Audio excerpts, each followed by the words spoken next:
Monsieur le PDG d'EDF, le député de Loire-Atlantique que je suis est intéressé par deux questions particulières, l'une à laquelle vous vous attendez sans doute, qui est la confirmation de l'engagement plein et entier d'EDF dans le projet de conversion à la biomasse de la centrale de Cordemais d'ici à 2027.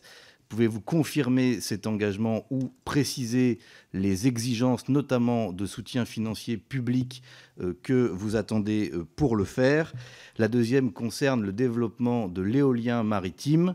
Le gouvernement a indiqué récemment sa volonté d'empêcher EDF d'emporter tous les appels d'offres, quand bien même il aurait la meilleure offre à faire. Que pensez-vous de cette discrimination anti-EDF?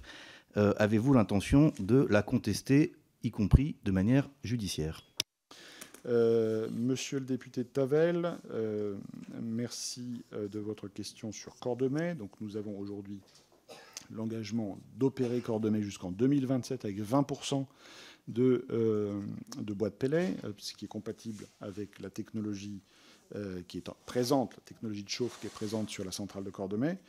Nous avons des études du travail en cours sur la période 2027-2030, qui nécessite là aussi des questions de faisabilité technique et économique, et évidemment des discussions sur la façon dont nous approvisionnerons les pellets sur cette période-là.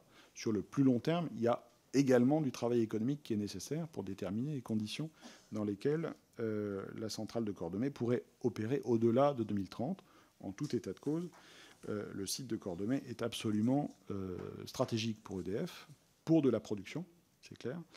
Et donc, nous aurons l'ensemble des études qui vont se poursuivre, avec le but d'arriver à des conclusions dans les mois ou dans l'année qui vient, et également des travaux sur les différents moyens de production qui sont potentiellement déployables à Cordemais, en dehors ou en plus de l'activité qui est en place aujourd'hui.